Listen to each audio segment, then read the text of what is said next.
Hello guys, welcome back to my channel drama series. आज मैं फिर से एक नए ड्रामा के साथ आप लोगों के सामने पेश हुई हूँ। अगर आपको ऑफिस रोमांस पसंद है तो आपको ये ड्रामा जरूर देखना चाहिए। आज मैं जिस ड्रामा की एक्सप्लेनेशन करने जा रही हूँ उस ड्रामा का नाम है मिस रोज। ये एक रोमांस कॉमेडी मेलो ड्रामा है। अगर इस ड्रामा की रेटिंग की बात करें तो 7.9 आउट ऑफ 10 है और टोटल एपिसोड 23 है। वेल, इस ड्रामा की स्टोरी ये होती है कि हमारी प्यारी हीरोइन अपने लिए एक दूल्हा ढूंढ रही होती है, क्योंकि उसके नसीब में प्यार ही नहीं होता और न ही उसकी रेखाओं में शादी का योग होता है। और ऊपर से एक जानी मानी भविष्यवाणी वाली ने उसकी ये भविष्यवाणी की होती है, चाहे वो कितनी भी कोशिश कर ले उसकी लाइफ में कभी भी प्यार के फूल नहीं खिलने वाले। पर हमारी हीरोइन को उस भविष्य बताने वाली पर बिल्कुल भी भरोसा नहीं होता। उल्टा वो उसके भविष्यवाणी को नकार देती है और उसे शर्त लगाती है कि वो 1 साल के अंदर अपने लिए एक दूल्हा ढूंढ कर ही रहेगी, चाहे कुछ भी हो जाए, और उसे दिखा देगी कि उसकी लाइफ में भी प्यार है और वो भी शादी कर सकती है। और इसीलिए हमारी हीरोइन अपने लिए दूल्हा ढूंढने लगती है और वो सारे पैतरे आजमाती है दूल्हा ढूंढने के लिए। वेल, हमारी हीरोइन को उसका दूल्हा मिलता है या नहीं वो तो आपको इस वीडियो में पता चलेगा।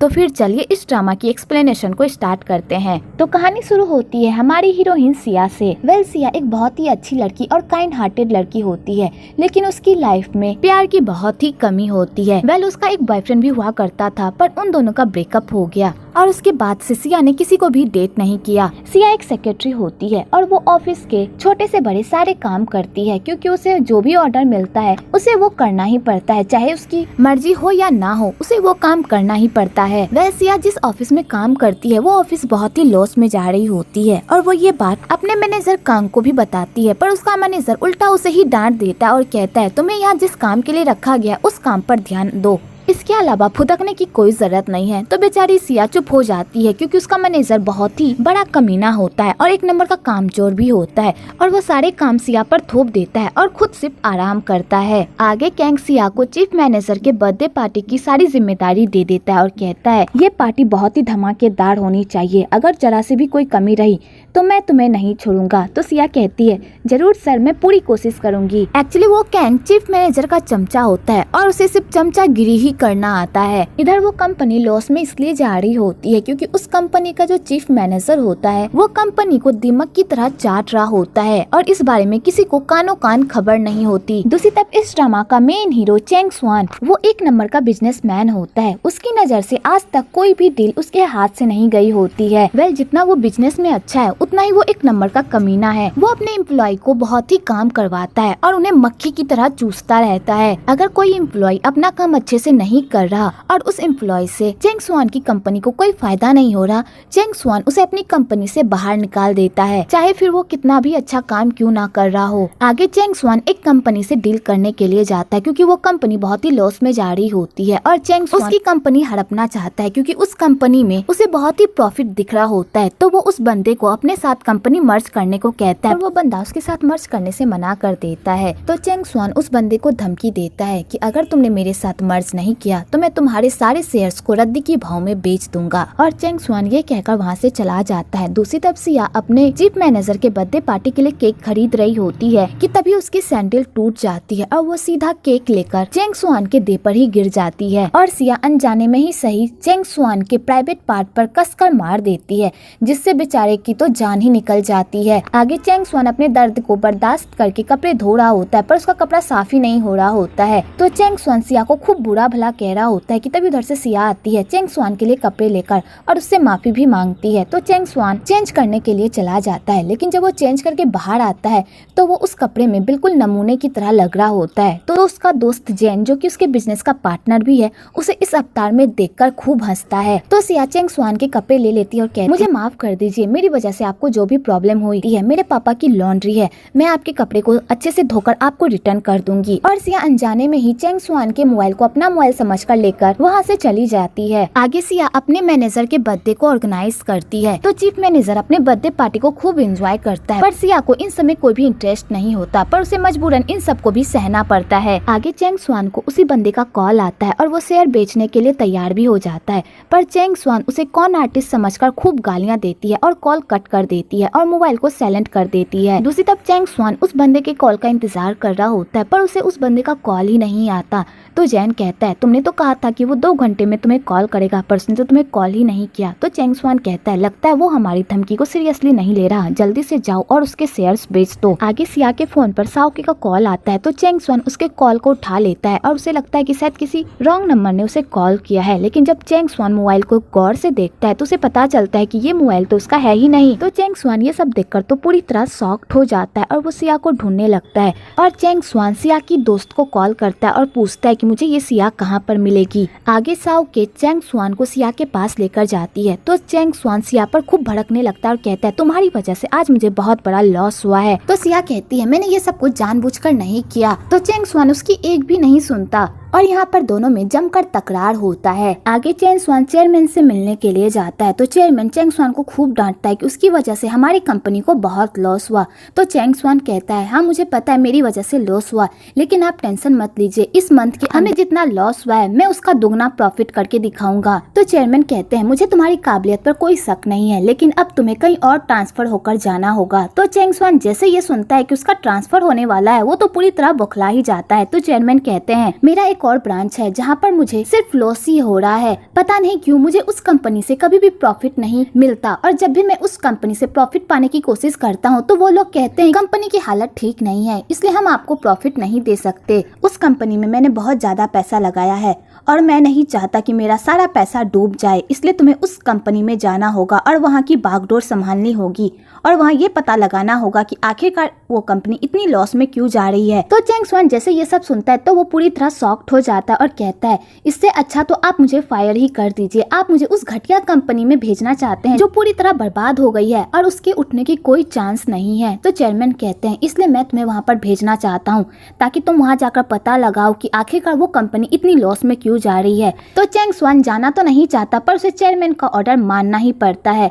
आगे चेयरमैन चेंग स्वान को कहता है और काम के चक्कर में वही यान के साथ टाइम स्पेंड करना मत भूलना, तुम दोनों की एंगेजमेंट हो चुकी है, इसलिए मैं चाहता हूँ कि तुम मेरी बेटी को खुश रखो क्योंकि तुम्हें भी पता है कि मेरी बेटी मेरी जान है। और चेयरमैन चेंग स्वान को ऑर्डर देकर वहाँ से चले जाते हैं। आगे चेंग स्वान वही यान से मिलने के लिए जाता है पर वही यान बहुत ही लेट आता है तो चेंग स्वान को बहुत ही गुस्सा आता है तो वो वही यान को कहता भी है तो वही यान कहती है मैं तुम्हारी कोई एम्प्लॉय नहीं हूँ जो टाइम पर आऊँ, और वैसे भी तुम मेरे पापा के अंडर काम करते हो और आज तुम जिस भी मुकाम पर हो ना वो सब मेरे पापा की वजह से है और तुम्हारा काम है मुझे खुश रखना ना कि मुझे नाराज करना, समझे। तो चेंग स्वान कहता है हाँ मैं समझ गया। एक्चुअली वही यान बिगड़ी बाप की औलाद होती है, उसे पैसों का बहुत ही घमंड होता है और वो लोगों को अपने पैर की जूती समझती है, जिसके साथ उसका जब मन चाहता है वो खेल लेती है और बाद में उठाकर फेंक देती है। आगे चेंग स्वान अपने ऑफिस का जायजा लेने के लिए जाता है और वो ऑफिस देख ही रहा होता है कि तभी इन दोनों की फिर से मुलाकात हो जाती है, जो उसके ही ऑफिस में कपड़े बदल रही होती है क्योंकि उसके कपड़े पर पानी गिर गया होता है और उस ऑफिस में कोई भी नहीं रहता। तो सिया उस रूम में चेंज करने के लिए चली जाती है। तो सिया जैसे ही चेंग स्वान को देखती है तो उसे लगता है कि ये एक बेशरम इंसान है जो लड़कियों के साथ बदतमीजी करता है और सिया चेंग स्वान को खूब मारती है और सिया फिर से चेंग स्वान को उसी जगह पर मार देती है जिस बार उसने पिछली बार मारा था। तो बेचारे चेंग स्वान की हालत तो पूरी तरह पंचर हो जाती है और बेचारा अपना दर्द लेकर बाहर आता है। तो जैन पूछता है भाई तुझे क्या हो गया, तो इतनी गंदी शक्ल क्यों बना रहा है। तो चेंग स्वान उसे पूरी बात बताता है। तो जैन ये बात सुनकर तो खूब हंसता है। आगे साओ के सिया को कॉल करती है और कहती है तुम मेरे साथ चल रही हो भविष्य बताने वाली के पास, तुम्हें पता है ना बहुत ही मुश्किल से हमें उनका अपॉइंटमेंट मिला है। तो सिया कहती है मैं नहीं जाना चाहती और तुम्हें पता है ना मुझे इन सब बातों पर भरोसा नहीं है। तो साओके कहती है तुम्हें पता है ना वो भविष्य बताने वाली कितनी फेमस है, उसकी आज तक एक बात भी झूठ नहीं निकली। एक बार तुम्हें अपना भविष्य उससे पूछ ही लेना चाहिए, क्या पता तुम्हें तुम्हारा प्यार मिल जाए। और साओके सिया पर जोर देने लगती है। तो सिया कहती है ठीक है मैं तुम्हारे साथ चलूंगी। आगे वो लोग उसी लेडी के पास जाते हैं तो वो लेडी सिया पर जादू मंत्र करती है और उसके भविष्य देखने की कोशिश करती है। तो वो जैसे ये सब देखती है तो वो पूरी तरह शॉक्ड हो जाती है। तो सिया कहती है आखिरकार क्या हुआ, आप इतनी घबराई हुई क्यों हैं। तो लेडी कहती है तुम्हारे हाथ में प्यार की लकीर है ही नहीं, तुम पूरी लाइफ अकेली रहोगी, तुम्हारे हाथों में विवाह का योग नहीं है। तो सिया जैसे ये सुनती है उसे तो मिर्गी का दौरा ही पड़ जाता है और वो कहती है बकवास करना बंद करो, मुझे भी पता है कि तुम्हें कोई भविष्य देखना नहीं आता, बस तुम इस काम के जरिए से दूसरों से पैसे ऐंठना चाहती हो। मैंने जो तुम्हें पैसे दिए हैं मुझे वापस करो, मुझे तुम पर भरोसा नहीं। तो लेडी कहती है मैं सच कह रही हूँ, तुम्हारे हाथ में प्यार प्यार की रेखा नहीं है और ना ही तुम्हारी शादी होगी, चाहो तो तुम मुझसे शर्त लगा सकती हो। तो सिया को भी गुस्सा आ जाता है और वो कहती है ठीक है, अगर मेरी शादी 1 साल के अंदर हो गई तो आपको 1 लाख रुपए मुझे देने होंगे। तो वो लेडी कहती है फिर ठीक है, अगर तुम्हारी शादी 1 साल के अंदर हो गई तो मैं तुम्हारी शादी के दिन पोल डांस करूंगी और तुम्हें 1 लाख रुपए गिफ्ट में दूंगी। तो सिया ये सब सुनकर पूरी तरह शॉक्ड हो जाती है। आगे साओ के सिया को कहती है ये तुमने क्या किया, अगर तुम्हारी शादी 1 साल के अंदर नहीं हुई तो तुम अभी श्रापित हो जाओगी, अब तुम क्या करोगी। तो सिया कहती है मैं इस तरह हार नहीं मान सकती, मैं ये शर्त जीत कर रहूंगी और उस लेडी को दिखा दूंगी कि मेरे हाथ में भी प्यार की रेखा है और मेरी भी शादी होगी। तो साओ के कहती है अगर ऐसी बात है चलो फिर मैं तुम्हारी हेल्प करती हूँ। आगे वो दोनों बाहर जाते हैं लड़का ढूंढने के लिए और हर तरफ नजर घुमाते हैं ताकि उन्हें कोई अच्छा सा लड़का मिल जाए। दूसरी तरफ चैंग स्वान अपने दोस्त जेन के साथ उसी बार में आता है और सिया के बगल जाकर बैठ जाता है। तो चैंग स्वान जैसे ही सिया के बगल में बैठता है तो अनजाने में उससे सिया को धक्का लग जाता है, जिस चक्कर में सिया के कंठ में स्ट्रॉबेरी अटक जाता है। तो बेचारी कबूतर की तरह फड़फड़ाने लगती है और चैंग स्वान ये सब देख लेता है तो वो सिया की हेल्प करता है और उसके मुंह से वो स्ट्रॉबेरी बाहर निकाल देता है। तो सिया जैसे ही होश में आती है तो वो चैंग स्वान को खींचकर एक थप्पड़ मारती है और कहती है बेशरम कहीं के, तुमने ये सब जानबूझकर किया ना ताकि तुम मुझे छू सको, मैं तुम जैसे लड़के को अच्छे से जानती हूँ। तो चैंग स्वान कहता है मैंने तुम्हारी हेल्प की है और तुम मुझ पर ही उल्टा भड़क रही हो। तो सिया कहती है इस हालत में भी मैं तुम्हारी वजह से ही पहुंची थी। और सिया चैंग स्वान को 10 बातें सुनाकर वहाँ से चली जाती है और बेचारा चैंग स्वान देखता ही रह जाता है। अगली सुबह चैंग स्वान अपने ऑफिस में एंट्री मारता है तो सारे लोग उसका अच्छे से वेलकम करते हैं। तो सिया जैसे ही देखती है कि इस कंपनी का नया मैनेजर चैंग स्वान है, उसके तो तोते ही उड़ जाते हैं और वो अपने आप को चैंग स्वान से छुपाने की कोशिश करती है, पर चैंग स्वान उसे देख लेता है और उसे नजदीक लाकर कहता है अगर तुमने मुझे दोबारा से बेशरम कहा या उस बारे में किसी को भी बताया तो तुम्हारी खैर नहीं। तो बेचारी सिया की तो बोलती ही बंद हो जाती है। आगे चैंग स्वान ऑफिस देखने की कोशिश करता है और चीफ मैनेजर से भी मिलने के लिए जाता है, पर कांग उसे मिलने ही नहीं देता। पर चैंग स्वान भी कोई कच्चा खिलाड़ी नहीं होता, वो जबरदस्ती रूम के अंदर घुस जाता है। तो वांग डोंग को मजबूरन चैंग स्वान का स्वागत करना पड़ता है। तो चैंग स्वान वांग डोंग को कहता है मुझे यहाँ की सारी फाइल्स देखनी है और सेल्स और परचेज की सारी रिपोर्ट्स भी देखनी है। तो वांग डोंग कहता है तुम आज तो ही ऑफिस आए हो, इतनी जल्दी भी काम पर लगने की क्या जरूरत है, अभी कुछ दिन रुक जाओ फिर मैं तुम्हें दे दूंगा। और वांग डोंग इस बात को टाल देता है। तो चैंग स्वान समझ जाता है कि ये लोग इसे कंपनी की कोई भी इंफॉर्मेशन नहीं देने वाले, इसलिए उसे खुद ही ऑफिस के बारे में पता लगाना होगा और सारी इंफॉर्मेशन खुद ही निकालनी होगी। आगे चीफ मैनेजर कांग को ऑर्डर देता है चाहे कुछ भी करो, इस चैंग साओ को इस कंपनी से बाहर निकालो, क्योंकि मुझे पता है कि चेयरमैन ने इसे यहाँ पर क्यों भेजा है, हमारी जासूसी करने के लिए, लेकिन इसके हाथ तो कुछ भी नहीं लगेगा। और सारे एम्प्लॉय को ये बताओ कि इस कंपनी का मालिक मैं हूँ, ना कि वो, समझे। आगे सिया के जरिए सारे ऑफिस को देखता है और सारे एम्प्लॉय से भी मिलता है और उन सबको अपने साथ डिनर पर इनवाइट करता है। पर वांग डोंग यहाँ पर भी अपनी बाजी मार लेता और खुद एम्प्लॉय को अपने साथ डिनर पर लेकर चला जाता है ताकि वांग डोंग चैंग स्वान को नीचा गिरा सके। पर सिया को बहुत ही बुरा लगता है क्योंकि चैंग स्वान ने पहले उन लोगों को डिनर के लिए पूछा था। तो सिया चैंग स्वान से मिलने के लिए जाती है तो चैंग स्वान समझ जाता है कि ये वांग डोंग कमीना इतनी आसानी से उसके हाथ नहीं लगने वाला, उसे कोई और ही पैतरा आजमाना होगा इसे सबक सिखाने के लिए। दूसरी तरफ सिया की बहन सिक्की चैंग स्वान के कोट को आयरन कर रही होती है कि तभी वहाँ पर उसका पति आ जाता है।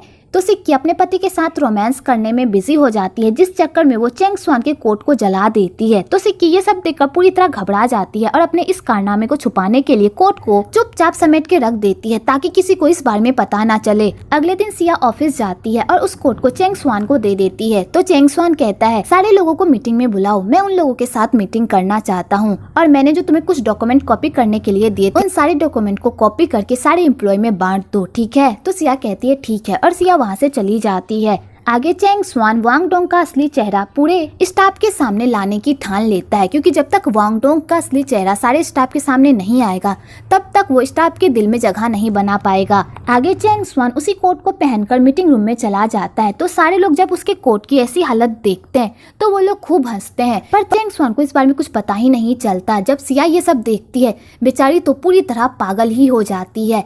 आगे चैंग स्वान वांग डोंग की करतूत सामने लाने की कोशिश करता है, पर बेचारे के हाथ कुछ भी नहीं लगता। आगे वांग डोंग चैंग स्वान को कहता है तुम इस प्रोजेक्ट पर काम कर रहे हो तो तुम्हें एक असिस्टेंट की जरूरत पड़ेगी, तो तुम मेरे 2 बंदों में से किसी को चुन लो, तो चेंग स्वान समझ जाता है कि ये वांग डोंग कमीना अपना बंदा उसके पास इसलिए दे रहा है ताकि वो लोग उस पर नजर रख सके। पर चेंग स्वान इतना भी कच्चा खिलाड़ी नहीं होता, तो वो वांग डोंग के बंदों को रिजेक्ट करके सिया को चूज करता है और कहता है सिया मेरी हेल्प करेगी, वैसे भी ये सेक्रेटरी है और इससे बेहतर मेरी कोई हेल्प नहीं कर सकता। और चेंग स्वान ये कहकर वहाँ से चला जाता है। आगे बेचारी सिया सोच रही होती है कि वो चेंग स्वान का सामना कैसे करेगी, पर वो हिम्मत जुटाकर चेंग स्वान के पास जाती है और उस कोट के लिए माफी मांगती है। तो चेंग स्वान पहले तो उस पर खूब गुस्सा करता है और कहता है तुम्हें पता है ये कोट कितना महंगा है। तो चेंग स्वान कहती है हाँ मुझे पता है, मैं इसके पैसे दे दूंगी। तो चेंग स्वान कहता है मुझे इसके पैसे नहीं चाहिए, इसके बदले मुझे कुछ और चाहिए। तो सिया जैसे ये सुनती है तो वो पूरी तरह डर जाती है, क्योंकि उसे लगता है कि शायद चेंग स्वान इसके बदले उसके साथ रात गुजारना चाहता है। तो सिया कहती है मैं इस कोट के बदले अपने शरीर को नहीं बेच सकती, मुझसे ये नहीं होगा। तो चेंग स्वान कहता है क्या तुम पगला गई हो, मेरा कहने का ये मतलब नहीं था, क्या तुम मेरे साथ डिनर पर चलोगी। तो चेंग स्वान जैसे ये सुनती है तो वो पूरी तरह शॉक्ड हो जाती है और उसे लगता है कि चेंग स्वान उस पर लाइन मार रहा है और उसे डेट के लिए पूछ रहा है। तो चेंग स्वान कहती है मैं आपके साथ नहीं जा सकती क्योंकि आज रात में बिजी हूँ। और सिया ये कहकर वहाँ से चली जाती है। आगे चेंग स्वान जैन को इस बारे में बताता है। तो जैन ये बात सुनकर खूब हंसता है और कहता है तुम पागल हो गए हो, तुम किसी लड़की को इस तरह कैसे पूछ सकते हो, अगर तुम इस तरह पूछोगे तो उसे लगेगा ही ना कि तुम उसे डेट के लिए पूछ रहे हो। तो चेंग स्वान कहता है मैं उसे कोई डेट के लिए नहीं पूछ रहा था, मैंने उसे अपने साथ खाने पर इसलिए बुलाया था ताकि मैं उससे कंपनी की इन्फॉर्मेशन ले सकूँ। वैसे भी वो इस कंपनी में 6 साल से काम कर रही है, तो उसे उस कंपनी के बारे में पूरी जानकारी होगी। कि तभी सिया भी उस रेस्टोरेंट पर अपने एक डेट पर आई हुई होती है। तो जैन जैसे ही उस बुढ़े को देखता है तो वो कहता है इस सिया के टेस्ट को क्या हो गया, वो इस बुढ़े को डेट कर रही है। तो चेंग स्वान को बहुत मन होता है उस बुढ़े को देखने का, पर वो पीछे मुड़कर नहीं देखता। आगे सिया उस बुढ़े से अच्छे से बात करती है क्योंकि उसकी मॉम की दोस्त ने उसके लिए ये डेट फिक्स की होती है। पर वो बुढ़ा अपने ही राग लापने लगता है और सेक्स के बारे में बातें करने लगता है, जिसे सुनकर सिया को बिल्कुल भी अच्छा नहीं लगता और वो उठ पुट कर वहाँ से जाने लगती है। कि तभी वहाँ पर चेंग स्वान आ जाता है और सिया के सेल्फ रिस्पेक्ट को बचा लेता है और उस बुढ़े के सामने से सिया को लेकर चला जाता है। आगे चेंग स्वान सिया को डांटता और कहता है अगर तुम्हें वो लड़का पसंद नहीं था तो तुम उसके साथ बात क्यों कर रही थी। तो सिया कहती है मैं उससे बात नहीं करना चाहती थी, लेकिन मैं अपनी मॉम को करना चाहती थी, इसलिए मुझे यहाँ पर आना पड़ा। और सिया ये सब बात कहते कहते इमोशनल हो जाती है। तो चेंग स्वान को सिया के लिए बहुत बुरा लगता है।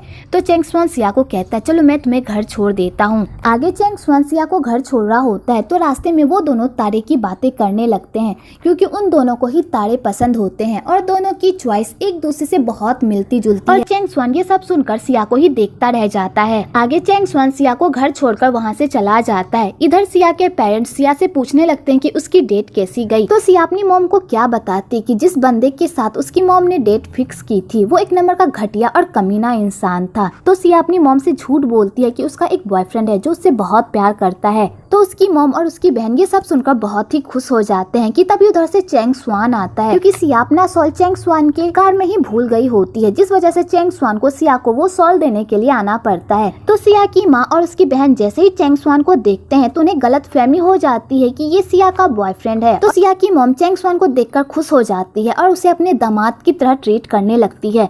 तो बेचारा चेंग स्वान ये सब देखकर तो पूरी तरह पगला जाता है। तो सिया अपनी मॉम और अपनी बहन को ये बात नहीं बता पाती कि चेंग स्वान उसका बॉयफ्रेंड नहीं है।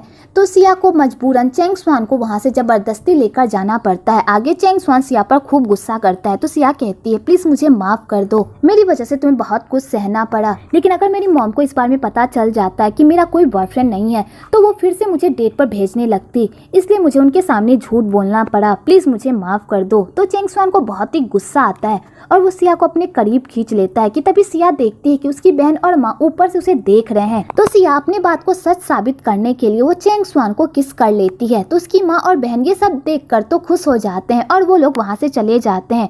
पर बेचारा चेंग स्वान ये सब देखकर तो पूरी तरह शॉक्ड हो जाता है। आगे सिया चेंग स्वान से फिर से माफी मांगती है। तो बेचारा चेंग स्वान कुछ भी नहीं कह पाता और वहाँ से चला जाता है। पर चेंग स्वान को भी वो किस बहुत ही अच्छा लगा होता है। अगली सुबह सिया के पापा अपने अपने दोस्त की बेटी की शादी में जा रहे होते हैं तो उनके पास एक अच्छी टाई नहीं होती। तो सिया ये सब सुन लेती है और काम पर जाने लगती है कि तभी सिया की मॉम सिया के पापा को बता देती है कि सिया का एक बॉयफ्रेंड है। तो सिया के पापा जैसे ये सुनते हैं तो वो खुश हो जाते हैं। तो सिया अपनी फैमिली को बताने की कोशिश करती है कि उसका कोई बॉयफ्रेंड नहीं है, पर बेचारी नहीं बता पाती और ऑफिस के लिए चली जाती है। आगे सिया ऑफिस जा रही होती है तो कांग उसे कॉल करके कहता है अभी ऑफिस जाने की कोई जरूरत नहीं है, मुझे कुछ सामान चाहिए, जाकर वो खरीद कर लाओ। तो सिया ये सब सुनकर हैरान होती है। एक्चुअली कांग और वांग दोंग नहीं चाहते कि चेंग स्वान का कोई भी काम टाइम पर हो, इसलिए वो चेंग स्वान के रास्ते में रोड़े बिछाते रहते हैं ताकि वो जल्दी से इस कंपनी से बाहर हो जाए। इधर सिया मॉल में घूम रही होती है तो उसकी नजर एक टाई पर पड़ती है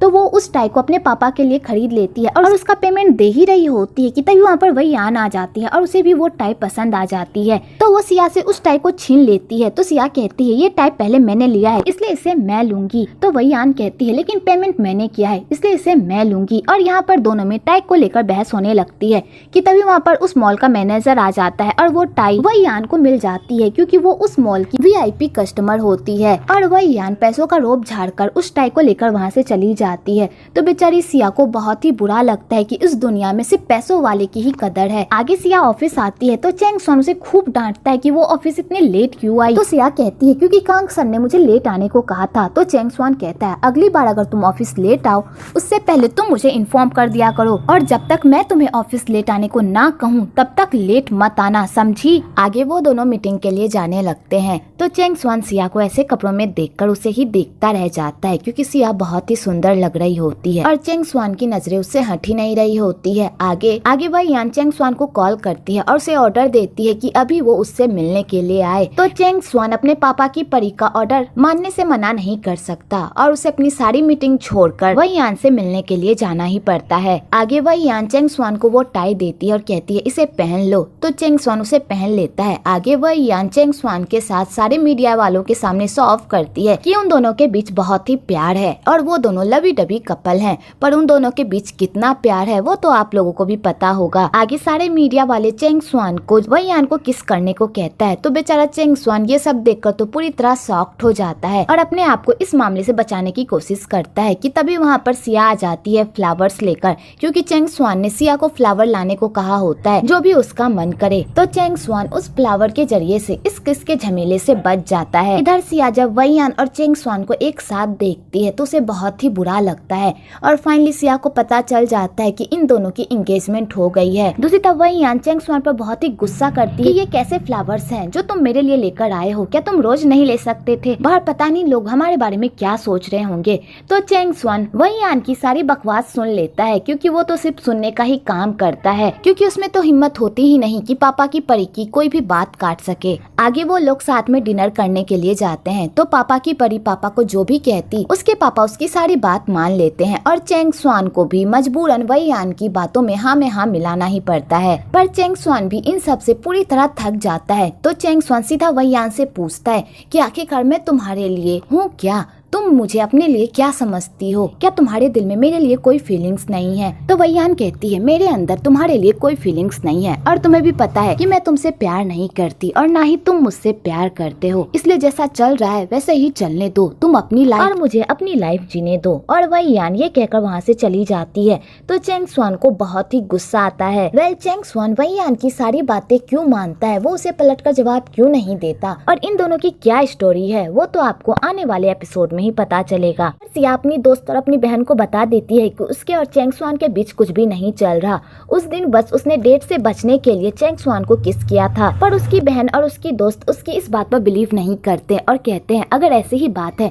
तो कोई बात नहीं, तुम उसे पटाने की कोशिश तो करो, वो लड़का बहुत ही अच्छा है और दिखने में भी बहुत ही हैंडसम है और वैसे भी तुम्हारे पास ज्यादा टाइम नहीं है इस शर्त को जीतने के लिए, इसलिए तुम्हें जल्दी से अपना दूल्हा ढूंढना होगा। तो सिया कहती है बकवास करना बंद करो, उसकी ऑलरेडी एक गर्लफ्रेंड है जो बहुत ही सुंदर है, मेरा कोई चांस नहीं बनता। आगे चेंग स्वान एक प्रोजेक्ट के सिलसिले में बिजनेस ट्रिप पर जा रहा होता है तो वो इस मौके का फायदा उठाता है और अपने साथ सिया को भी लेकर जाता है ताकि वो सिया से जनरल मैनेजर की कमजोरी का पता लगा सके कि चीफ मैनेजर ने इतने पैसों का घोटाला किया तो किया कैसे। इधर सिया अपनी पैकिंग कर रही होती है तो उसकी माँ बहुत ही खुश होती है और वो सिया को नई नई टेक्निक बताती है चेंग स्वान को पटाने के लिए। तो सिया अपनी माँ को समझाती है कि उन दोनों के बीच कुछ भी नहीं चल रहा, वो एक गलत फहमी थी। तो उसकी माँ कहती है तो क्या हुआ, वो लड़का बहुत ही अच्छा है और तुम दोनों साथ में बहुत ही अच्छे लगते हो। अगर इन सब चक्कर में तुम दोनों के बीच प्यार हो ही गया तो क्या हो जाएगा, इसलिए तुम्हें पूरी तैयारी के साथ जाना होगा उसे पटाने के लिए। वैसे भी तुम दोनों साथ में रहोगे और इससे अच्छा मौका नहीं मिल सकता तुम दोनों को करीब आने के लिए। तो बेचारी सिया ये सब सुनकर तो पूरी तरह पागल हो जाती, क्योंकि चाहे वो कुछ भी कह ले उसकी माँ पर कोई असर नहीं होने वाला। आगे वो दोनों साथ में ट्रिप पे जाते हैं तो चेंग स्वान बातों ही बातों में सिया से मैनेजर की सारी सच्चाई बाहर निकलवाने की कोशिश करता है कि आखिरकार उसने इतने सारे पैसों का क्या किया और कंपनी इतने लॉस में क्यों जा रही है। पर सिया हर बार बात को पलट देती है और बेचारा चेंग स्वान देखता ही रह जाता है। आगे वो दोनों उस प्रोजेक्ट को लेकर हर नई जगह पर घूमने के लिए जाते हैं और वहाँ पर फोटो क्लिक्स करते हैं ताकि उनके प्रोजेक्ट में हेल्प मिल सके, जिस चक्कर में वो दोनों एक दूसरे के काफी करीब आ जाते हैं और साथ में ढेर सारा टाइम भी स्पेंड करते हैं। तो चेंग स्वान को जिया के साथ टाइम स्पेंड करके बहुत ही अच्छा लगता है और सिया को भी चेंग स्वान के साथ टाइम स्पेंड करके बहुत ही अच्छा लगता है और सिया को देखकर लगता है कि वो चेंग स्वान से तो प्यार भी करने लगी है। आगे वो दोनों होटल जाते हैं और अपने अपने रूम में चले जाते हैं। तो सिया जैसे ही चेंज करने के लिए कपड़े निकालती है तो वो देखती है कि उसके सूटकेस में एक नाइट सूट है जो उसकी माँ ने जानबूझकर उसके सूटकेस में रखा होता है ताकि वो नाइट सूट पहनकर चेंग स्वान को सेड्यूस कर सके। तो बेचारी सिया के पास उस कपड़े के अलावा कोई भी नाइट सूट नहीं होता तो उसे वही कपड़ा पहनना पड़ता है। दूसरी तरफ ग्वांग ब्रश कर रहा होता है कि तभी उसका ब्रश टॉयलेट में गिर जाता है। तो वो दूसरा ब्रश मंगवाने के लिए होटल वाले को कॉल करता है पर उसका फोन खराब रहता है। तो वो सिया के पास जाता है ब्रश मांगने के लिए, पर सिया दरवाजा ही नहीं खोलती क्योंकि वो बाथरूम में रहती है।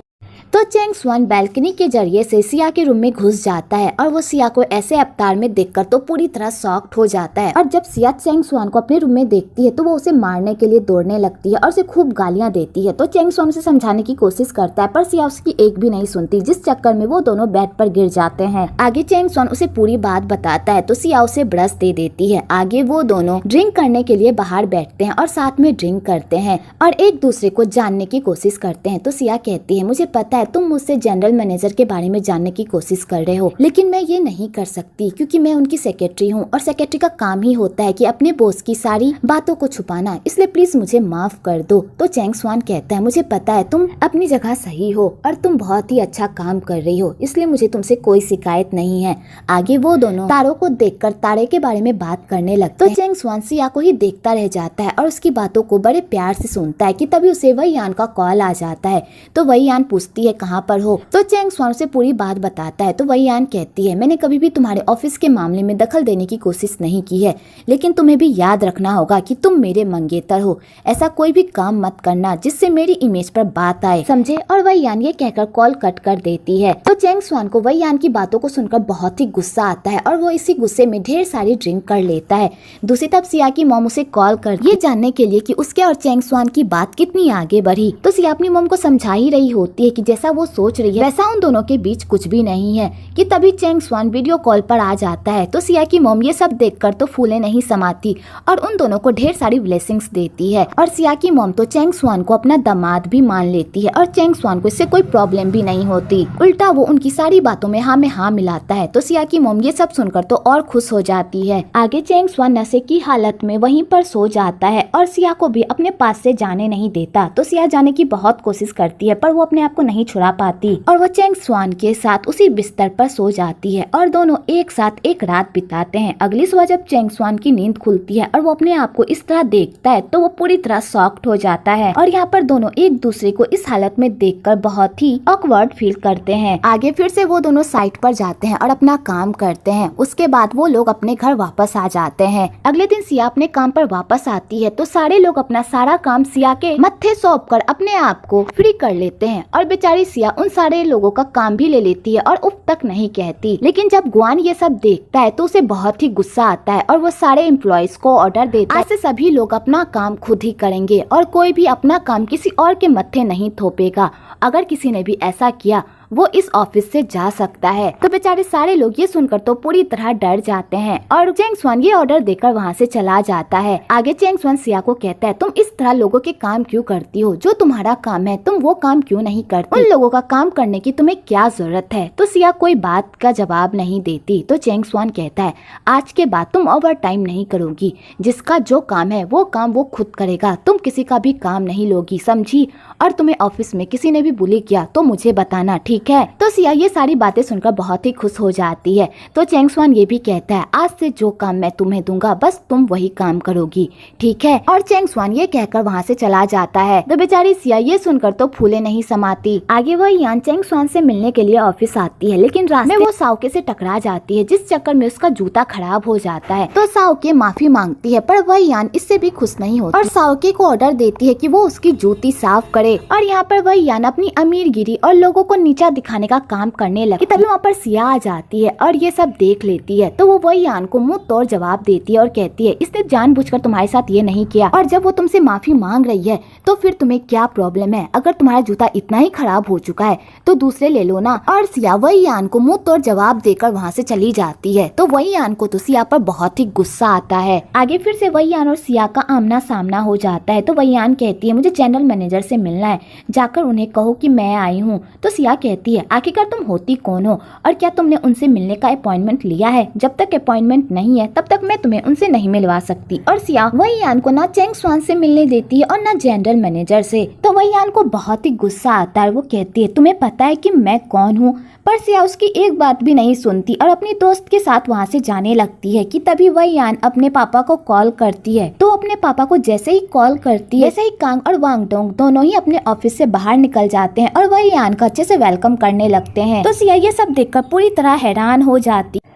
आगे वही यान सिया से बदला लेने के लिए उसके मैनेजर के सामने सिया की खूब शिकायत करती है। तो जनरल मैनेजर को सिया पर बहुत ही गुस्सा आता है और वो सिया को ऑर्डर देता है वही यान से माफी मांगने के लिए। तो सिया मैंने ऐसा कोई काम नहीं किया है जिसके लिए मुझे माफी मांगनी पड़े, मैं माफी नहीं मांगूंगी।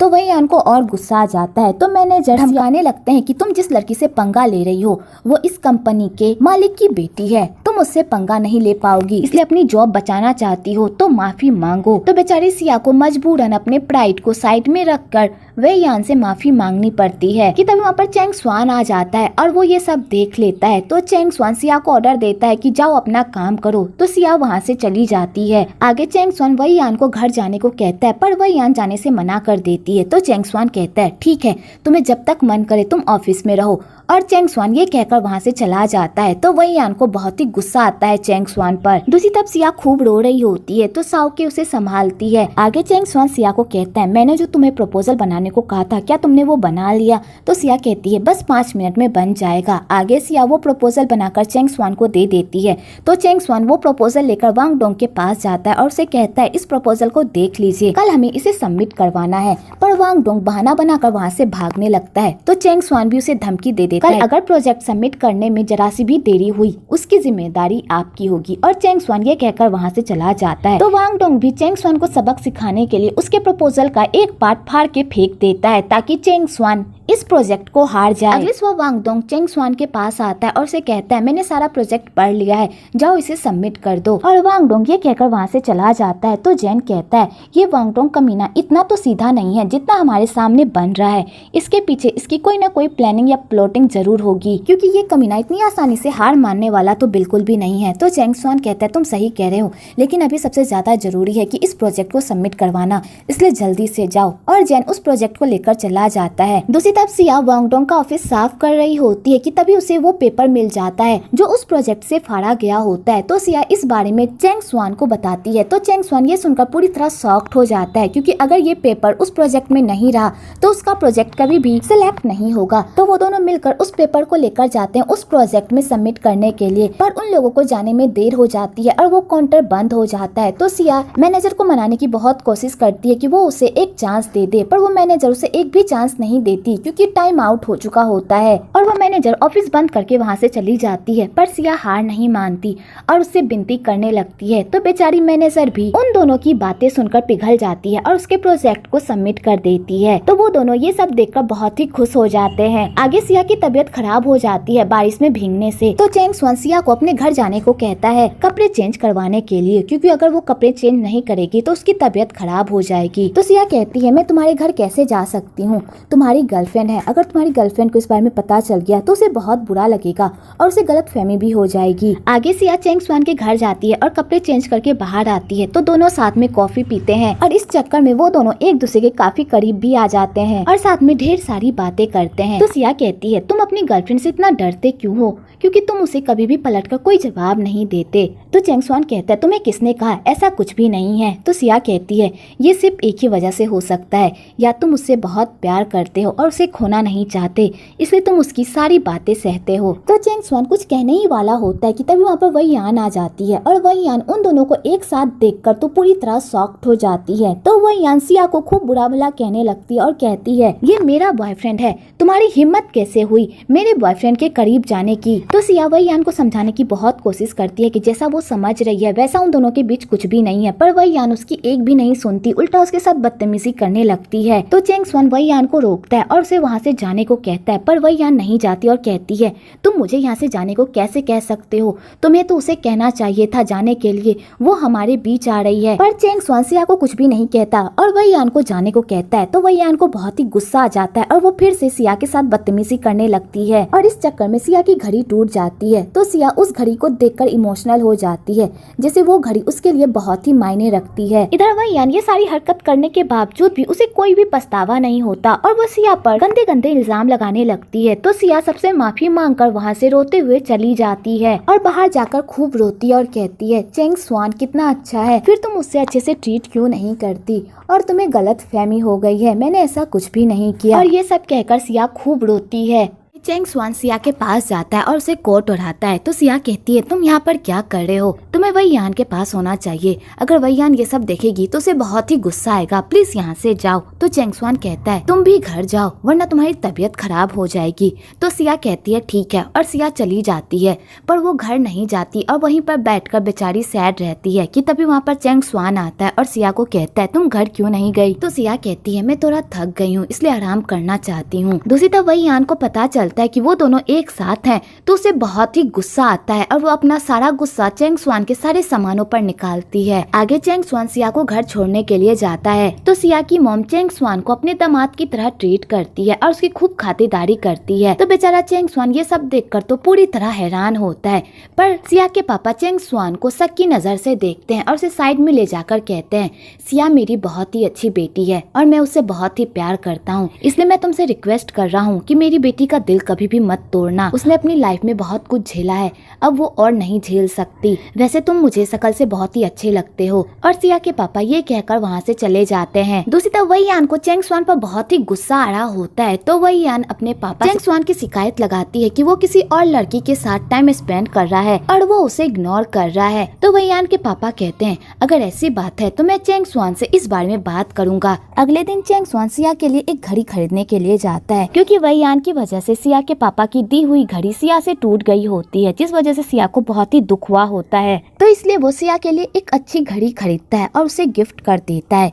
तो सिया उस घड़ी को देखकर बहुत ही खुश होती है, पर वो लेने से मना कर देती है क्योंकि वो बहुत ही महंगा होता है। तो चेंग स्वान कहता है तुम्हारे पापा की प्यारी घड़ी मेरी वजह से टूट गई थी, तो इसका हर्जाना तो मुझे ही भरना था ना, और वैसे भी तुमने हमारे लिए बहुत कुछ किया है, तुमने इस कंपनी के लिए इतना कुछ किया है, तो क्या मैं तुम्हारे लिए इतना नहीं कर सकता, प्लीज इसे रख लो। और चेंग स्वान ये कहकर वहाँ से चला जाता है।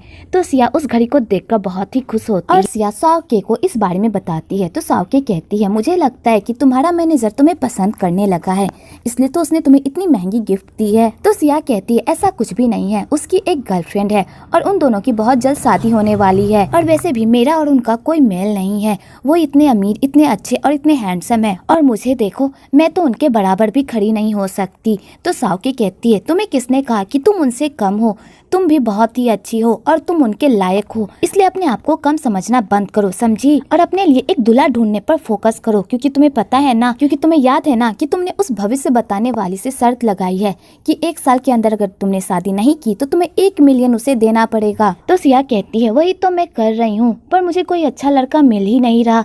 तो साओके कहती है मैं तुम्हारी हेल्प करूंगी एक अच्छा लड़का ढूंढने में, ठीक है। इधर वही यान के पापा चेंग स्वान को बुलाते हैं और उससे पूरी बात पूछते हैं। तो चेंग स्वान उन्हें बताता है कि उसके और उसके सेक्रेटरी के बीच ऐसा वैसा कुछ भी नहीं है, वही यान को सिर्फ गलतफहमी हो गई है। तो वही यान के पापा कहते हैं मुझे पता है वही यान थोड़ी मुंहफट है और थोड़ी बिगड़ी भी हुई है, लेकिन वो मेरी बेटी है और मैं ये कभी भी बर्दाश्त नहीं कर पाऊंगा कि मेरी बेटी को कोई भी दुख पहुंचाए, इसलिए आइंदा से याद रखना कि तुम मेरी बेटी को कभी भी कोई दुख ना पहुंचाओ, ठीक है। तो चेंग स्वान कहता है मैं आगे से ख्याल रखूंगा। और वही यान के पापा ये कहकर वहाँ से चले जाते हैं और सिया को परेशान करने का एक मौका भी नहीं छोड़। तो चेंग स्वान ये सब नोटिस कर रहा होता है पर बेचारा कुछ भी नहीं कर पाता, लेकिन फिर भी वो सिया को वही यान से दूर रखने की कोशिश करता है। आगे चेंग स्वान अपनी माँ से मिलने के लिए जाता है तो चेंग स्वान की मुलाकात वहाँ पर वही भविष्य बताने वाली से हो जाती है, क्योंकि वो भविष्य बताने वाली चेंग स्वान की माँ की दोस्त होती है। तो वो भविष्य बताने वाली चेंग स्वान को कहती है तुम्हें देखकर लगता है कि तुम्हें तुम्हारा प्यार मिल चुका है, लेकिन तुम्हारा दिल इस बात को मानने के लिए तैयार नहीं है, लेकिन अगर तुम्हारे प्यार में कोई भी प्रॉब्लम हो या तुम्हें अपने प्यार के बारे में कुछ भी जानना हो तो तुम मेरे पास बेहिचक आ सकते हो और मैं तुमसे कोई पैसे भी नहीं लूंगी क्योंकि तुम इतने हैंडसम जो हो। और वो ये कहकर वहाँ से चली जाती है। आगे चेंग स्वान अपनी माँ को लेकर डिनर पर जाता है क्योंकि वही यान के पापा ने उन लोगों को डिनर पर इनवाइट किया होता है। इधर वही यान ने सिया को भी मीटिंग के बहाने से वहाँ पर बुलाया होता है, लेकिन वही यान अहम मौके पर ही मीटिंग को कैंसिल कर देती है और सिया को कहती है आज कोई भी मीटिंग नहीं होगी, आज सिर्फ फैमिली बातें होगी, इसलिए तुम तब तक मेरी गाड़ी का ख्याल रखो। तो सिया कहती है लेकिन मुझे घर जाना है। तो वही यान कहती है क्या तुम भूल गई कि तुम एक सेक्रेटरी हो और मेरे पापा की कंपनी में काम करती हो और तुम्हारा ये सारा काम है, इसलिए चुपचाप ये काम करो, समझी। तो बेचारी सिया चुपचाप वही यान की सारी बातें सुन लेती है कि तभी वहाँ पर चेंग स्वान आ जाता है अपनी मॉम को लेकर। तो चेंग स्वान को जब इस बारे में पता चलता है कि वही यान सिया को बुली कर रही है तो उसे बहुत ही बुरा लगता है, पर बेचारा कुछ भी नहीं कर पाता और वही यान के साथ अंदर चला जाता है। लेकिन चेंग स्वान का डिनर में बिल्कुल भी मन नहीं लग रहा होता है और वो बाहर से सिर्फ सिया को ही देख रहा होता है और वही यान ये सब नोटिस कर रही होती है।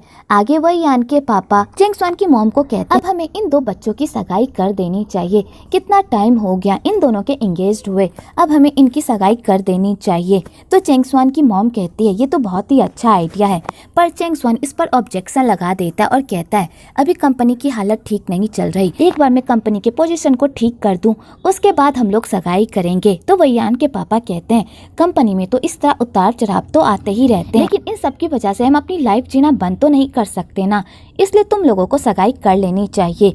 तो वही यान कहती है मुझे कोई प्रॉब्लम नहीं है पापा, हम लोग ये सगाई कर लेते हैं। तो बेचारा चेंग स्वान भी कुछ भी नहीं कह पाता क्योंकि उसकी मॉम उसे कुछ कहने ही नहीं देती। वेल एक्चुअली चेंग स्वान उन लोगों की सारी बातें इसलिए मानता है क्योंकि चेंग स्वान के पापा वही यान के पापा के ड्राइवर थे और वही यान के पापा ने चेंग स्वान के पापा को बहुत ही अच्छी तरह से ट्रीट किया था। जब उनकी तबीयत खराब हो गई थी तो वही यान के पापा ने ही उनका हॉस्पिटल बिल भरा था और जब चेंग स्वान के पापा की मौत हो गई थी तो उनका सारा खर्चा वही यान के पापा ने ही उठाया था और वही यान के पापा ने ही चेंग स्वान को पढ़ा लिखा कर बड़ा किया था और आज चेंग स्वान जिस भी मुकाम पर है वो वही यान के पापा की वजह से है, इसलिए चेंग स्वान वही यान के पापा की एक बात भी नहीं टालता और उनकी सारी बातों में हाँ मिलाता है। इधर सिया के पापा सिया का इंतजार कर रहे होते हैं क्योंकि आज उनका बर्थडे होता है और वो अपनी पूरी फैमिली के साथ अपना बर्थडे मनाना चाहते हैं, पर सिया काम में इतनी बिजी होती है जिस वजह से वो घर नहीं जा पाती, जिस वजह से सिया के पापा को बहुत ही बुरा लग रहा होता है। तो सिया अपने पापा को कॉल करती है और माफी भी मांगती है और अपने पापा को फोन पर से ही विश कर रही होती है कि तभी वहाँ पर चेंग स्वान आ जाता है और वो ये सब सुन लेता है। तो चेंग स्वान सिया को कहता है आज तुम्हारे घर में इतना इम्पोर्टेंट दिन है, तुम्हें घर चले जाना चाहिए और तुम गाड़ी की टेंशन मत लो, मैं इसका ख्याल रख लूंगा, तुम घर जाओ। तो सिया ये सब सुनकर खुश हो जाती है और घर चली जाती है। आगे सिया अपने पापा के साथ मिलकर बर्थडे मनाती है और वो लोग साथ में बहुत ही अच्छा टाइम स्पेंड करते हैं। इधर चेंग स्वान पूरी मेहनत कर रहा होता है कि उसे वो प्रोजेक्ट मिल जाए, पर उसका चीफ मैनेजर अपनी पूरी ताकत लगा रहा होता है कि ये प्रोजेक्ट उसे ना मिले और चेंग स्वान ये सारी बातें जान भी रहा होता है। तो चेंग स्वान सिया को एक डॉक्यूमेंट देता है और कहता है हमें इस बंदे को किसी भी कीमत पर अपने साथ काम करने के लिए मनाना होगा, क्योंकि अगर ये बंदा हमारे साथ काम करने के लिए मान गया तो हमारी कंपनी को बहुत ही प्रॉफिट होगा, इसलिए ये अब तुम्हारी जिम्मेदारी है कि तुम इस बंदे को किसी तरह हमारे साथ काम करने के लिए बनाओ, ठीक है। तो सिया जैसे ही उस बंदे को देखती है तो वो पूरी तरह शॉक्ड हो जाती है क्योंकि वो बंदा कोई और नहीं बल्कि उसका एक्स बॉयफ्रेंड सैंग होता है। तो सिया चेंग स्वान को मना करने की कोशिश करती है कि वो ये काम नहीं कर सकती, पर चेंग स्वान उसकी एक भी नहीं सुनता और उस पर जिम्मेदारी थमाकर वहाँ से चला जाता है। तो सिया अपने एक्स बॉयफ्रेंड को याद करके बहुत ही इमोशनल हो जाती है और बहुत सारे टेसुए बहाती है।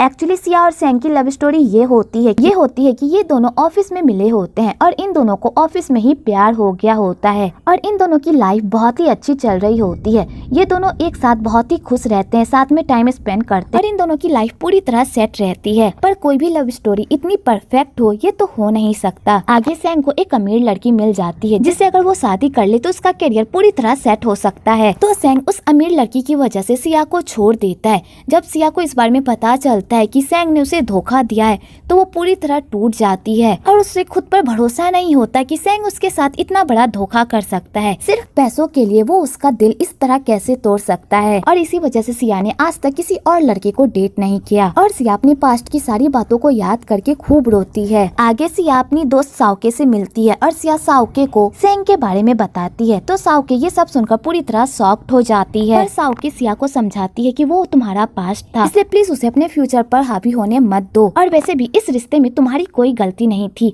उस कमीने ने एक अमीर लड़की के लिए तुम्हें छोड़ा था, तो फिर तुम अपने आप को गिल्ट महसूस कराने की कोशिश क्यों कर रही हो? इसमें तुम्हारी कोई गलती नहीं है। अगर तुम ये प्रोजेक्ट नहीं करना चाहती तो साफ साफ जाकर मना कर दो। तो सिया कहती है मैंने बहुत कोशिश की पर मैं ये नहीं कह पाई। इधर चेंग स्वान भी उसी शॉप पर रहता है और वो सिया और साओके की सारी बातें सुन लेता है और उसे भी सिया के पास्ट के बारे में पता चल जाता है। तो चेंग स्वान को बहुत ही बुरा लगता है कि उसने सिया को अनजाने में ही बहुत बड़ी चोट पहुंचाई है। आगे दोनों दोस्त कैरेके जाते हैं और वहां जाकर खूब मस्ती करते हैं और सिया अपने दिल की सारी भड़ास निकालती है। तो साओके इसी मौके का फायदा उठाकर चेंग स्वान को कॉल करके वहां पर बुलाती है। तो सिया जैसे ही चेंग स्वान को देखती है तो वो पूरी तरह शॉक्ड हो जाती है, पर उसे बहुत खुशी भी होती है कि चेंग स्वान उससे मिलने के लिए आया है। आगे सिया चेंग स्वान से बहकी बहकी बातें करने लगती है। तो चेंग स्वान उसे खींचकर बाहर लेकर जाता है और उसे बेटर फील करवाने की कोशिश करता है और कहता है इसमें तुम्हारी कोई गलती नहीं थी। उस कमीने ने तुम्हें धोखा दिया है तो तुम उसकी वजह से अपनी लाइफ में पीछे क्यों रहो? तुम उस कमीने को दिखा दो कि तुम भी अपनी लाइफ में आगे बढ़ गई हो और अब तुम्हारी लाइफ में उस कमीने की कोई जरूरत नहीं है। अगर तुम इसी तरह टेसुए बहाती रही ना तो वो जीत जाएगा और तुम हार जाओगी और वो तुम्हें इसी तरह चोट पहुंचाते रहेगा और तुम इसी तरह चोट खाती रह जाओगी। इसलिए मूव ऑन करने की कोशिश करो। तो सिया को ये सारी बातें सुनकर थोड़ी हिम्मत मिलती और वो बेटर फील करती है। इस बार चेंग स्वान सिया को अपने साथ एक मीटिंग में ले जाता है, लेकिन उससे पहले वो सिया का मेकओवर करवाता है और सिया को एक राजकुमारी की तरह तैयार करवाता है। तो सिया एक राजकुमारी की तरह तैयार हो जाती है और वो बहुत ही सुंदर लग रही होती है।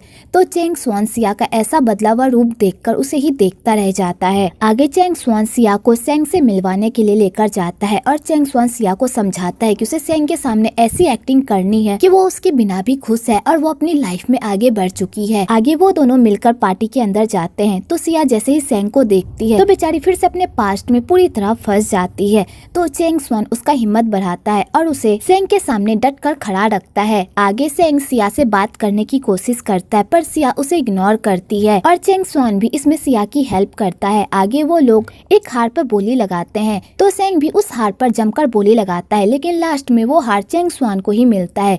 तो चेंग स्वान उस हार को सिया को गिफ्ट करता है। तो सिया उस हार को देखकर बहुत ही खुश हो जाती है। आगे वो लोग पार्टी में जाते हैं। तो सेंग सिया को अपने साथ डांस करने के लिए पूछता है। तो सिया उसके साथ डांस करने के लिए चली जाती है। आगे सेंग सिया से उसका हालचाल पूछता है और उसके करीब जाने की कोशिश करता है। तो सिया पहले तो उसकी बातों में आ जाती है, लेकिन बाद में वो अपने आप को संभाल लेती है कि तभी वहाँ पर चेंग स्वान आ जाता है और वो सिया के साथ डांस करने लगता है। आगे वो दोनों बाहर जाते हैं। तो सिया बहुत ही रो रही होती है। तो चेंग स्वान उसे संभालता है और उसे चेयर अप करने की कोशिश करता है।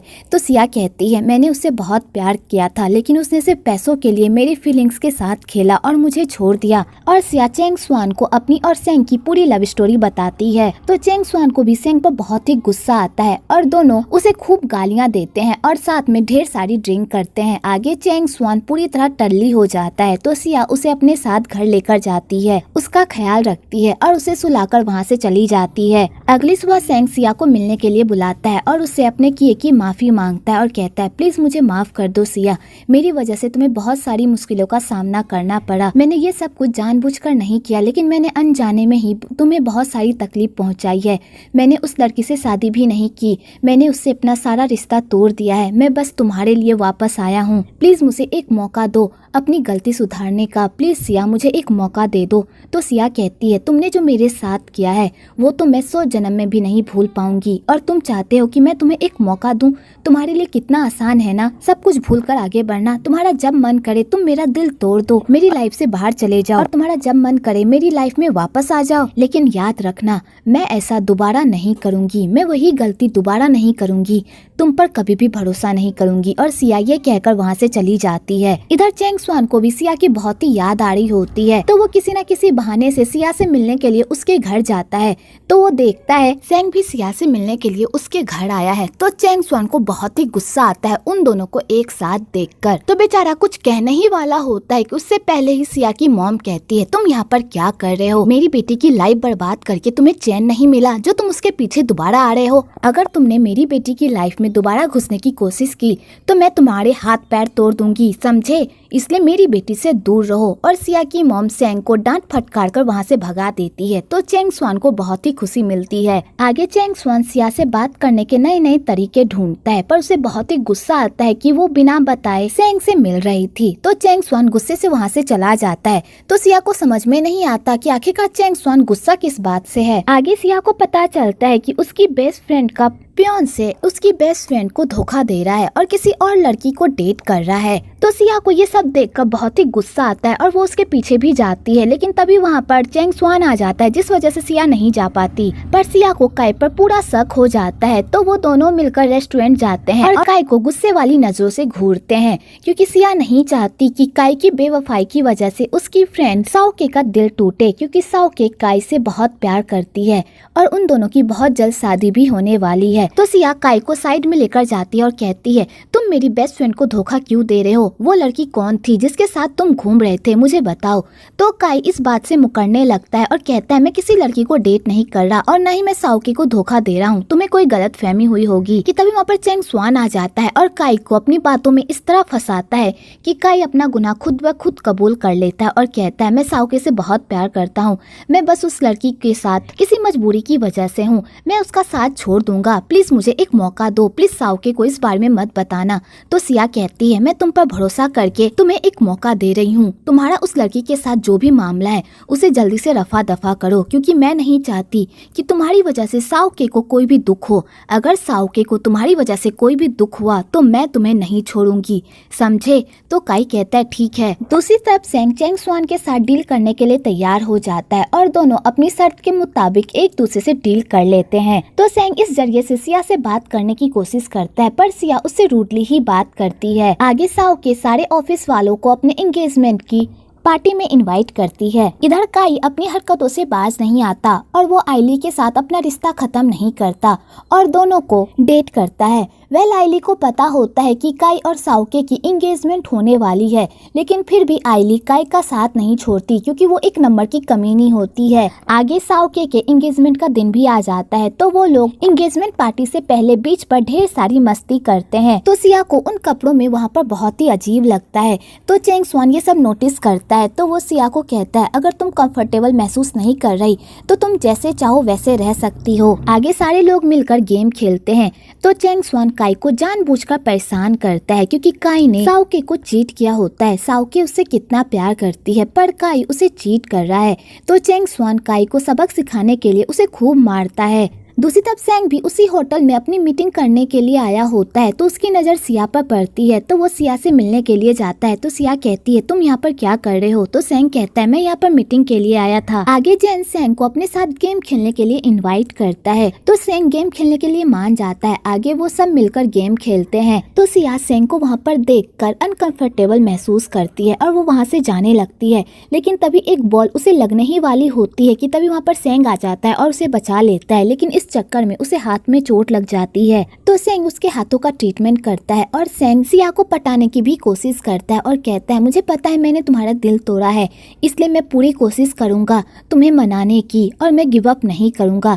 तो सिया उसकी सारी बातें सुन लेती है और उसकी बातों में ही खो जाती है कि तभी वहाँ पर उसकी बहन आ जाती है, क्योंकि उसकी बहन को पता होता है कि सेंग एक नंबर का कमीना है और वो फिर अपने मतलब के लिए सिया के इमोशन के साथ खेलकर उसे छोड़कर भाग जाएगा। तो सिया को वहाँ से लेकर चली जाती है। आगे वो लोग एंगेजमेंट पार्टी के लिए तैयार हो रहे होते हैं कि तभी साओके को याद आता है कि वो अपना एंगेजमेंट रिंग तो सिया के घर पर ही भूल गई है। तो वो पैनिक करने लगती है। तो सिया कहती है घबराओ मत, मैं रिंग लेकर आती हूँ। कि तभी वहाँ पर चैंग स्वान आ जाता है और सिया को कहता है तुम यहीं पर रुको, मैं रिंग लेकर आता हूँ और मैं टाइम पर वापस आ जाऊंगा। और चैंग स्वान ये कहकर वहाँ से चला जाता है। आगे चैंग स्वान रिंग लेने के लिए घर पहुँचता है तो वो वहाँ पर सेंग के कुछ लेटर्स देखता है। तो चैंग स्वान सिया के पेरेंट्स से पूछता है कि ये लेटर कौन सी है। तो उसके पेरेंट्स उसे बताते हैं कि जब सेंग ने पैसों के लिए सिया को धोखा दिया था और वो उसे हमेशा हमेशा के लिए छोड़कर चला गया था, तो उसके कुछ महीनों बाद उसने सिया को ढेर सारे लेटर लिखे और वो हर हफ्ते उसे लेटर लिखता था और अपने किए की माफी मांगता था। लेकिन मुझे उस कमीने पर बिल्कुल भी भरोसा नहीं था क्योंकि उसने मेरी बेटी का दिल दुखाया था, तो इसलिए मैंने उसके सारे लेटर को इसी तरह इग्नोर किया और सिया को नहीं दिया। तो चैंग स्वान ये सब देखकर तो पूरी तरह शॉक्ड हो जाता है और उसे पता चलता है कि सेंग ने चाहे सिया के साथ कुछ भी किया हो पर उसे अपनी गलती का पछतावा था और वो हमेशा से सिया से ही प्यार करता था। तो चैंग स्वान सिया के पेरेंट्स से कहता है आप लोग इस लेटर का क्या करने वाले हैं, वैसे भी आप लोग इस लेटर को सिया को तो दीजिएगा नहीं। तो उसके पेरेंट्स कहते हैं हम इस लेटर को बाहर फेंक देंगे, अब इन लेटर्स का कोई मतलब नहीं है, मैं उस सेंग के बच्चे को अपनी बेटी की लाइफ बर्बाद करने बिल्कुल भी नहीं दूंगी। तो चैंग स्वान कहता है अगर आप लोग इस लेटर को फेंकने ही वाले हैं तो आप मुझे दे दीजिए, मैं उन्हें बाहर फेंक दूंगा। और चैंग स्वान वो लेटर्स लेकर वहाँ से चला जाता है। आगे साओके की एंगेजमेंट पार्टी स्टार्ट हो जाती है और सारे लोग उस पार्टी में खूब मस्ती करते हैं। आगे उन दोनों की सगाई की बारी आती है कि तभी वहाँ पर आइली आ जाती है उन दोनों की सगाई में विघ्न डालने के लिए। लेकिन चैंग स्वान उसे देख लेता है और आइली को धमकी देता है कि अगर वो चुपचाप यहाँ से नहीं गई तो उसके बाद उसके साथ क्या होगा वो सोच भी नहीं सकती।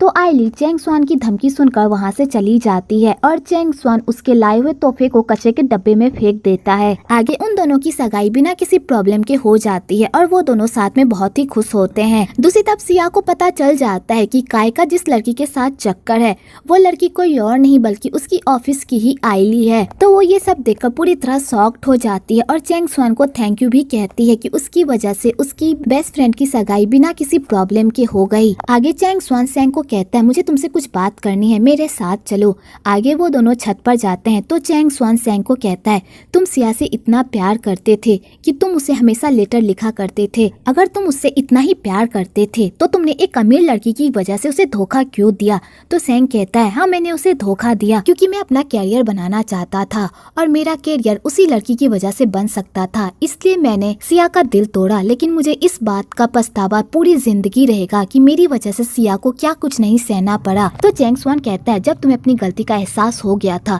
तो तुम फिर वापस क्यों नहीं आए। तो सेंग कहता है मैं आना चाहता था लेकिन मैंने कंपनी के साथ 4 साल का कॉन्ट्रैक्ट साइन किया था इसलिए मैं वापस नहीं आ पाया, लेकिन अब मैं वापस आया हूँ सिया के लिए और मैं पूरी कोशिश करूँगा उसे मनाने की।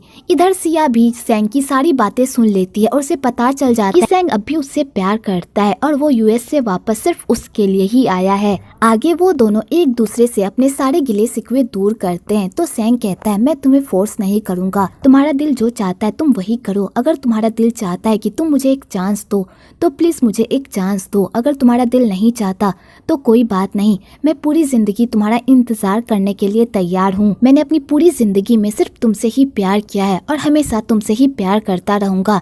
तो सिया ये सारी बातें सुनकर उसे ही देखती रह जाती है। इधर चैंग स्वान को समझ में नहीं आ रहा होता है कि उसने ये सब सही किया भी है या नहीं, क्योंकि उसकी इस हरकत की वजह से उन दोनों की सारी गलतफहमियां दूर हो गई और शायद अब वो दोनों एक साथ भी हो जाएं। तो चैंग स्वान को ये सब सोच कर ही बुरा लगता है कि अब सिया उससे दूर हो जाएगी। स्वान को समझ में नहीं आ रहा होता है कि उसने ये सब सही किया भी है या नहीं, क्योंकि उसकी इस हरकत की वजह से उन दोनों की सारी गलतफहमियां दूर हो गई और शायद अब वो दोनों एक साथ भी हो जाएं। तो चैंग स्वान को ये सब सोच कर ही बुरा लगता है कि अब सिया उससे दूर हो जाएगी। आगे सेंग सिया को पटाने का एक मौका नहीं छोड़ता और उसके लिए वो सारी चीजें करता है जिससे सिया को खुशी मिल सके, पर सिया को इन सब से अनकंफर्टेबल महसूस होता है। तो वो सेंग को कहती है हम दोनों इस ऑफिस में काम करते हैं तो हमारा रिश्ता काम तक ही रहने दो, इसके आगे मत बढ़ाओ क्योंकि मुझे अच्छा नहीं लगता। तो सेंग कहता है अगर तुम ऐसा चाहती हो तो ठीक है। आगे सिया आइली के पास जाती है और कहती है तुमने ऐसा क्यों किया, तुम जानती हो ना कि काई और साओके एक दूसरे से बहुत प्यार करते हैं, फिर तुम उनके बीच में क्यों आई। तो आइली कहती है तुम्हें क्या लगता है कि काई साओके से प्यार करता है, वो सिर्फ मुझसे प्यार करता है, वो तो ये सगाई भी करना नहीं चाहता था, लेकिन साओके की वजह से उसे ये सगाई करनी पड़ी। तो सिया कहती है अपनी बकवास करना बंद करो, वो दोनों साथ में बहुत ही खुश हैं और उन दोनों की सगाई भी हो चुकी है, इसलिए चुपचाप अब उन दोनों के रास्ते से हट जाओ। तो आइली कहती है तुम्हें क्या लगता है कि काई अभी साओके से प्यार करता है, बिल्कुल भी नहीं, वो मुझसे प्यार करता है, वो मेरे एक इशारे पर मेरे पास दौड़ा दौड़ा चला आता है।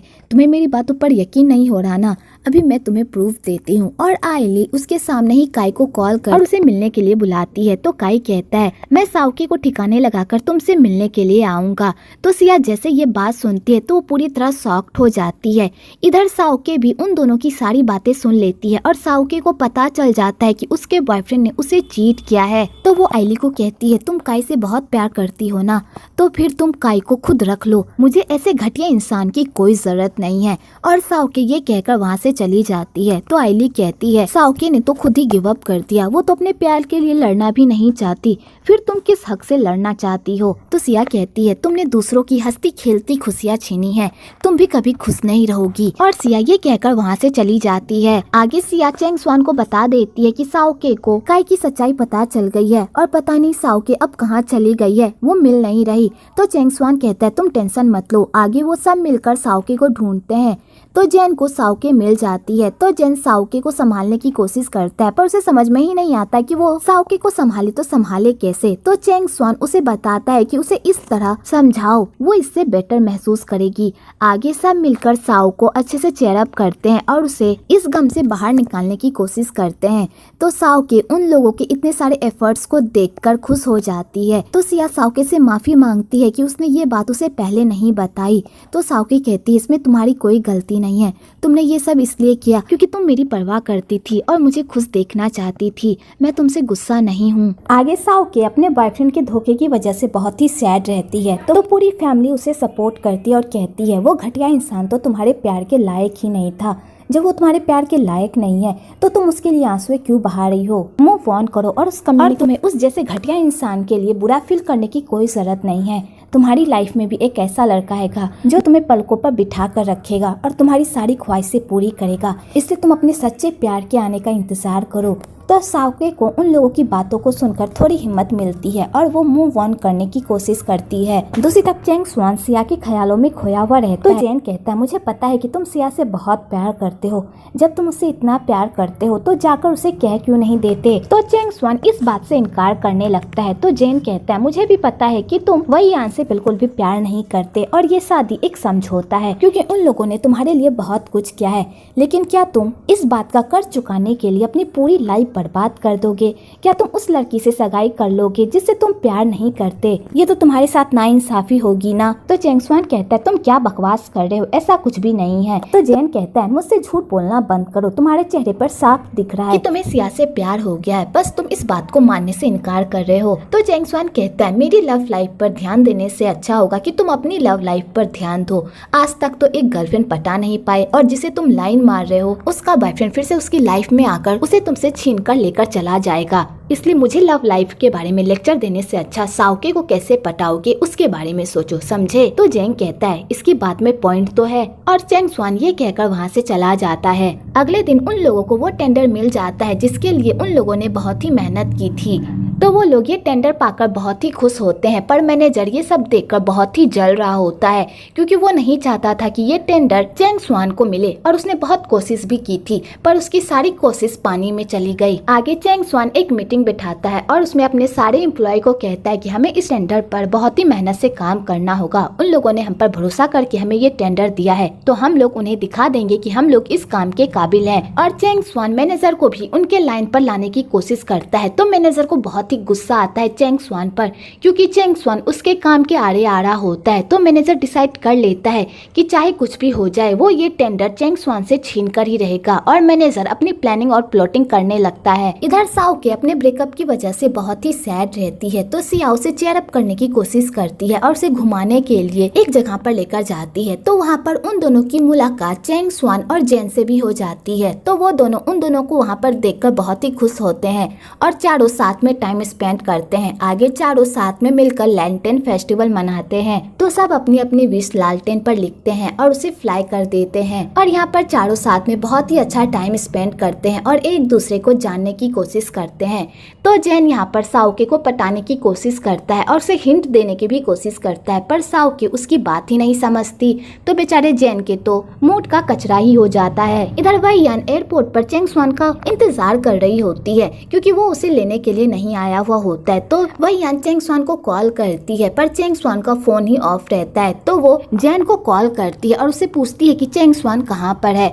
तो वो उससे झूठ बोलता है कि वो एक मीटिंग के लिए बाहर आया है। तो वही यान अपना सारा गुस्सा जेन पर निकाल देती है और कहती है, तुम लोगों ने जो मेरे साथ किया है इसका जवाब तो तुम लोगों को देना ही पड़ेगा। मैं पापा से तुम दोनों की शिकायत करूंगी। और वही यान ये कहकर कॉल कट कर देती है। इधर चैंग स्वान और सिया एक दूसरे से बात कर रहे होते हैं और एक दूसरे के बारे में जानने की कोशिश ही कर रहे होते हैं कि तभी वहाँ पर जेन आ जाता है और चैंग स्वान को वही यान के बारे में बताता है और कहता है, पापा की परी बहुत ही गुस्से में है और कल उसका बम सीधा तुम पर फूटेगा, इसलिए खुद को तैयार कर लो। तो चैंग स्वान कहता है, मैंने पूरी तैयारी कर ली है, चाहे कल कुछ भी हो मैं उसे पूरी सच्चाई बता दूंगा। अगले दिन चैंग स्वान और वही यान एक दूसरे से मिलते हैं। तो वही यान चैंग स्वान को खूब डांटती है कि जबकि तुम्हें पता था कि कल मैं आने वाली हूँ तो फिर तुम मुझे लेने क्यों नहीं आए। तो चैंग स्वान कहता है, मैं तुम्हारा कोई नौकर नहीं हूँ जो मैं तुम्हें लेने के लिए आऊँ, और तुम अपने ड्राइवर को भी कॉल करके बुला सकती थी। तो वही यान इस बात पर भी चैंग स्वान को नीचा ही दिखाने लगती है और उस पर हुक्म चलाने लगती है। तो चैंग स्वान ये सब बर्दाश्त नहीं कर पाता और कहता है, अब मैं तुम्हारे साथ और नहीं रह सकता। तुम्हें भी पता है कि मैं तुमसे प्यार नहीं करता और ना ही तुम मुझसे प्यार करती हो। जब हम दोनों एक दूसरे से प्यार ही नहीं करते तो फिर हम दोनों ये सगाई क्यों कर रहे हैं, इसलिए मैं तुमसे ये सगाई नहीं कर सकता। तो वही यान ये सुनकर तो और गुस्सा जाती है और वो चैंग स्वान को खरी खोटी सुनाने लगती है और कहती है, आज तुम जिस मुकाम पर हो ना वो सिर्फ तुम मेरे पापा की वजह से है। अगर मेरे पापा का हाथ तुम्हारे सर से उठ गया ना तो तुम कहीं के भी नहीं रहोगे, इसलिए सोच समझ कर बोलो, समझे। तो चैंग स्वान कहता है, अगर तुम्हारे पापा मुझसे मेरा पोजीशन भी छीन ले तो भी मुझे कोई फर्क नहीं पड़ेगा, तब भी मैं ये सगाई नहीं करूंगा, क्योंकि जब मैं तुमसे प्यार ही नहीं करता तो मैं तुमसे सगाई क्यों करूं। अगर हम दोनों की शादी हो गई तो आगे चलकर हम दोनों को ही प्रॉब्लम होगा, ना तुम खुश रह पाओगी और ना मैं। इससे अच्छा होगा हम दोनों इस रिश्ते को यहीं पर खत्म कर दे। तो ये सब सुनकर तो पूरी तरह बुखला जाती है और कहती है, ये सब सिया की वजह से है ना, तुम सिया की वजह से मुझे छोड़ रहे हो ना, मैं उस लड़की की लाइफ बर्बाद कर दूंगी। तो चैंग स्वान कहता है, सिया के साथ कुछ भी ऐसा वैसा करने के बारे में सोचना मत, वरना मैं तुम्हें नहीं छोड़ूंगा। और वैसे भी मुझे एक ऐसे लाइफ पार्टनर की जरूरत है जो मुझे समझे, मुझे प्यार करे, ना कि ऐसे जो मुझे हमेशा ऑर्डर देते रहे। सब मैं हम दोनों की भलाई देखकर कर रहा हूँ। मुझे भी पता है कि इस रिश्ते का कोई फ्यूचर नहीं है। जब इस रिश्ते का कोई फ्यूचर ही नहीं है तो हम लोग इस रिश्ते में क्यों बंधे। मुझे जो कहना था मैंने तुम्हें कह दिया, अब तुम्हारी मर्जी। और चैंग स्वान ये कहकर वहाँ से चला जाता है। तो वही यान भी चैंग स्वान का पीछा नहीं छोड़ती और कहती है, चाहे तुम कुछ भी कर लो मैं तुम्हारा पीछा नहीं छोड़ूंगी। आगे वही यान धोखे से सिया को मिलने के लिए ब्रिज पर बुलाती है। दूसरी तरफ चैंग स्वान जब अपना फोन चेक करता है और वो वही यान की हरकत को देखता है तो वो पूरी तरह शॉक्ड हो जाता है और वही यान को रोकने के लिए चला जाता है। दूसरी तरफ रोज वही यान को अपने सामने देखकर पूरी तरह शॉक्ड हो जाती है। तो वही यान रोज को धमकी देती है कि वो उसके फियांसे से दूर रहे और वही यान जबरदस्ती सिया के गले से उस नेकलेस को छीनने लगती है और कहती है, ये नेकलेस मेरे फियांसे ने तुम्हें दिया है ना, मुझे वापस करो। तुम होती कौन हो मेरे फियांसे के नेकलेस को पहनने वाली। तो सिया कहती है, अगर ये नेकलेस मुझे वापस ही करना होगा तो मैं चैंग स्वान को वापस करूंगी, क्योंकि उन्होंने ही मुझे दिया है, मैं आपको वापस नहीं करूंगी। और इस चक्कर में दोनों में लड़ाई हो जाती है कि तभी उधर से एक बाइक वही यान को टक्कर मारने ही वाली होती है कि तभी सिया बीच में आ जाती है और वही यान की जान बचा लेती है। लेकिन वही यान इस बात पर भी सिया पर ही गुस्सा निकालती है और उसे धक्का मार देती है, जिस चक्कर में वो ब्रिज के नीचे गिर जाती है। तो वही यान सिया को नीचे गिरा हुआ देखकर उसे देखती ही रह जाती है और उसे बचाने के लिए नहीं जाती और बेचारी सिया मौत के कगार पर खड़ी होती है।